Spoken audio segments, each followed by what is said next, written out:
아하하! 와!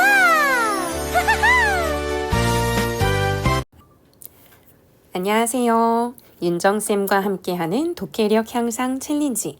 오늘부터 초등 독해왕 이제 3단계에 접어들었습니다. 이제 거의 절반 가까이 진행을 하고 있죠. 이렇게 진행하는데 정말 쉴 틈 없이 하루에 2개씩 꼬박꼬박 인증하고 있는 친구들, 이렇게까지 안 하더라도 하나씩 차근차근 자기만의 속도로 잘 해내고 있는 친구들 모두 기특합니다. 이제 1단계에서 중심 문장 찾았고요. 2단계에서는 중심 문장, 뒷받침 문장 찾았죠.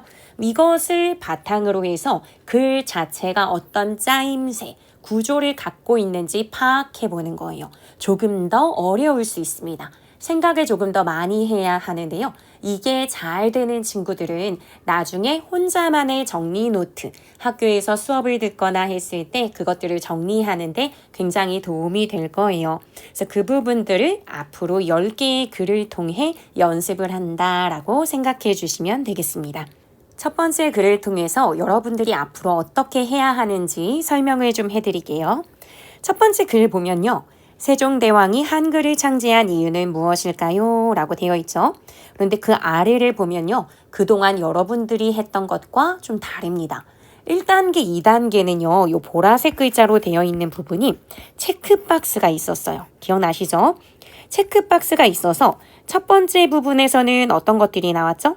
소리내어 읽고 체크, 그리고 어휘, 모르는 어휘 찾고 체크, 그리고 그 다음에 뭐 중심 문장을 찾거나 뒷받침 문장을 찾고 체크, 이런 게 있었죠.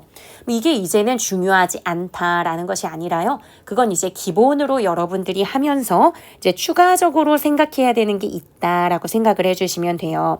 3단계에서의 핵심, 새롭게 추가된 것은 바로 뭐냐면요. 구조도를 정리해보는 거예요. 구조를 찾는 겁니다. 그래서 우리가 구조라고 하면은 글이 갖고 있는 어떤 형식, 틀이라고 생각을 해주면 조금 쉬울 것 같아요. 그러면 여기 지금 보시면요. 다음 내용을 주의 깊게 살펴봅시다 라고 되어 있죠. 그러면서 여기에서 뭐라고 얘기하냐면 원인과 결과에 따라 작성된 글이에요 라고 이야기를 해주죠. 즉 원인과 결과가 제시된 글이라고 알려줍니다. 그러니까 이게 바로 사실은 구조예요. 어떤 원인을 밝힌 다음에 그 원인으로 인해서 어떤 결과가 생겼다는 걸 보여주거든요. 근데 이 글의 경우는요. 원인과 결과의 관계가 딱 한 번만 나오는 것이 아니라 여러 차례 반복이 됩니다. 그래서 그걸 확인해 주셔야 돼요. 그래서 이제는 여러분들이 해주셔야 되는 건 뭐냐면요. 글을 읽어나가는 과정에서 뭐 소리내어 읽거나 중요하다고 생각하는 부분을 밑줄 치면서 그 중에서도 이 구조와 관련된 부분을 표시해 주는 거예요. 예를 들어서 1문단에 볼게요. 아주 오랜 옛날에는 우리나라만의 고유한 글자가 없었어요. 말로는 소통할 수 있었지만 글로는 불가능했지요. 그러니까 우리의 고유한 문자가 없었던 것 때문에 무슨 일이 이제 하게 되냐면 중국의 한자를 빌려 쓸 수밖에 없어요. 우리의 글자가 없으니까. 근데 그게 어렵기 때문에 이걸 쓸 수 있는 사람은 대부분 양반이었던 거죠. 요게 원인이 되고요. 그래서 결과적으로 봤을 때는 우리의 글자가 없어서 한자를 빌려 쓰게 되고 양반들이 주로 쓰는 일이 생깁니다. 양반들이 주로 쓰게 되다 보니까 이게 다시 원인이 되어서 한자를 모르는 백성들은 힘들어요. 그래서 한자로 된 글을 못 읽는 백성들은 불편한 일이나 억울한 일을 많이 겪을 수밖에 없었어요. 라고 하는 부분이 또다시 이제 결과가 되는 거죠. 그러니까 상황에 따라서 지금 보시면요. 첫 번째 관계에서는 앞에 게 원인이자 뒤에 문장이 결과가 됐다면 뒤에 또 다른 이어진 문장하고의 관계를 보면 앞에 게 다시 원인이 되는 거죠. 대부분 양반들이 사용하는 한자를 가져다 쓰다 보니까 한자 너무 어렵잖아요. 생계로 바쁜 농사일이나 이런 걸로 바쁘고 힘들었던 백성들은 한자를 하나하나 공부할 시간이 없다 보니까 글자를 알아보지 못하고 억울한 일을 많이 겪었어요. 이런 결과가 생기게 되는 거죠. 그러니까 이런 식으로 원인과 결과가 몇 차례 계속해서 이어지듯 반복되는 구조를 보입니다. 이것들을 여러분들이 파악하면서 나름대로 표시하고 스스로 분석해 보거나 구조를 파악하는 연습을 해주셔야 돼요. 이게 약간씩 틀리더라도 일단은 여러분 스스로 이 위에서 원인 결과에 따라서 작성됐으니까 이걸 생각하며 글을 읽으라고 했을 때 최대한 혼자서 생각하고 메모하면서 읽어주세요. 이건 틀려도 괜찮아요. 그렇게 한 다음에 오른쪽 페이지에 한눈에 쏙 정리, 요걸 보시면서 비교해 보시는 거예요. 내가 체크한 게 맞는지, 틀린 부분은 없는지, 틀렸다면 내가 어느 부분에서 생각을 잘못했는지, 요걸 체크해 가면서 빈칸 채우기도 하십니다. 여기서 여러분들이 정말 신경 쓸 것은요. 이렇게 우리나라만의 고유한 글자가 없어 한자를 사용하면서 이렇게 초성에 나와 있는 글자 채우기에만 빠져서 이런 부분 원인과 결과에 따라 전개되네. 근데 결과가 다시 원인이 되어서 또다시 다른 결과를 만들어냈네 하는 이 구조는 전혀 신경 쓰지 않고 이렇게 빈칸 채우기에만 신경 쓰시면 여러분들의 실력이 늘지 않습니다. 그렇기 때문에 반드시 이런 부분, 구조와 관련된 부분을 여러분이 했던 내용과 꼭 비교를 하고 점검하는 과정 있어야 돼요. 그렇기 때문에 시간이 약간 걸리더라도 이거 반드시 꼼꼼하게 살펴주시라 하는 부탁을 드립니다. 글의 구조라고 하는 건요. 이렇게 원인 결과에 따른 것도 있고요. 요것만이 구조는 아니에요. 그래서 몇 개를 좀 소개를 해드릴게요. 뒷부분 페이지에서 두 번째에서 여러분들이 만나게 될 글은요. 가마솥에서 시작한 주방에 로봇 셰프가 찾아온대요 라고 하면서 과거의 주방이 지금의 주방으로 변하기까지의 과정을 시간의 흐름에 따라 보여주는 글입니다. 보통 시간의 흐름이라고 하면 과거에는 어땠고 현재는 어떻다 라고 하거나 또는 미래까지도 어떤 식으로 흘러갈 예정이다 라고 보여주는 것을 우리가 시간의 흐름이라고 해요.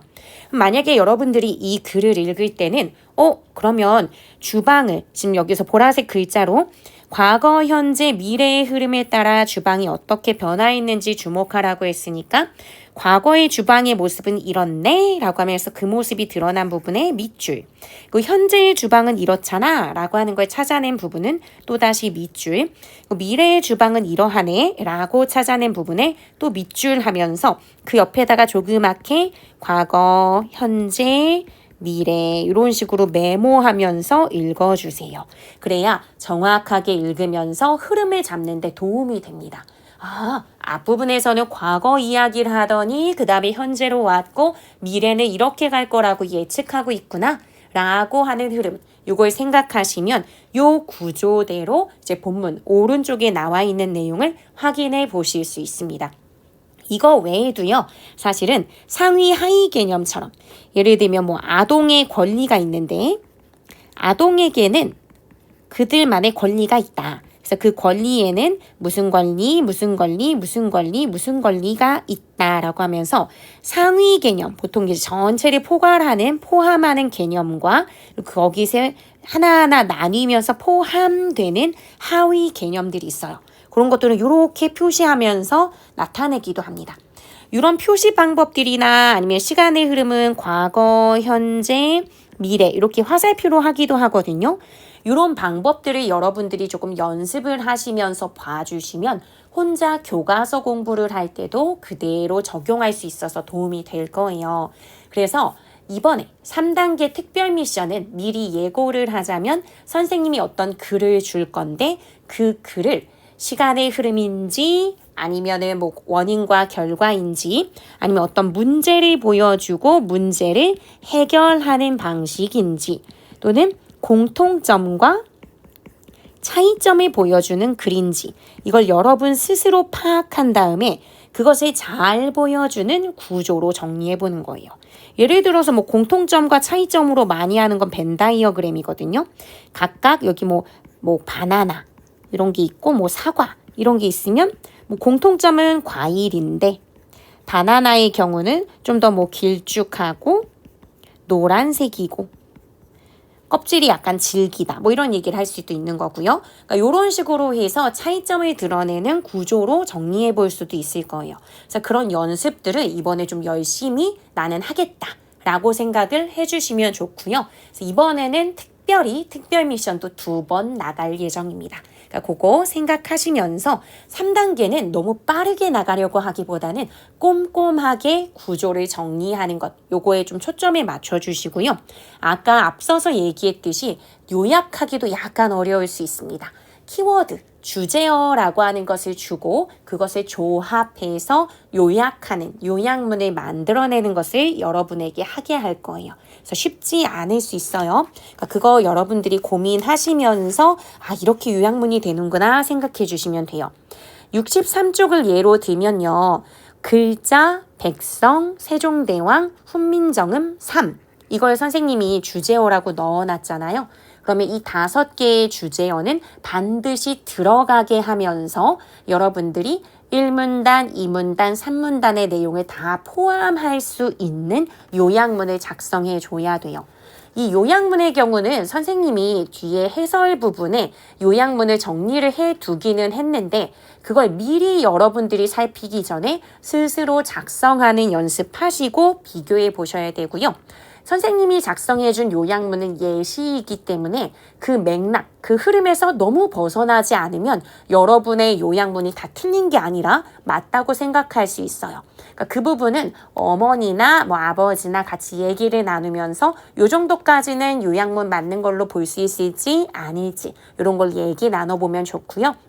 그 부분에 대해서는 선생님이 짤막짤막하게 댓글로 피드백도 남겨드리도록 하겠습니다. 그러니까 그 부분 꼼꼼하게 잘 작성할 수 있도록 또 신경 써줘야 돼요. 그러니까 3단계는 1, 2단계보다 조금 더 업그레이드 됐다라고 생각하시고 좀 더 열심히 적극적으로 해주시면 좋겠습니다. 오늘부터 또다시 3단계 새롭게 시작하는 여러분 응원할게요. 화이팅!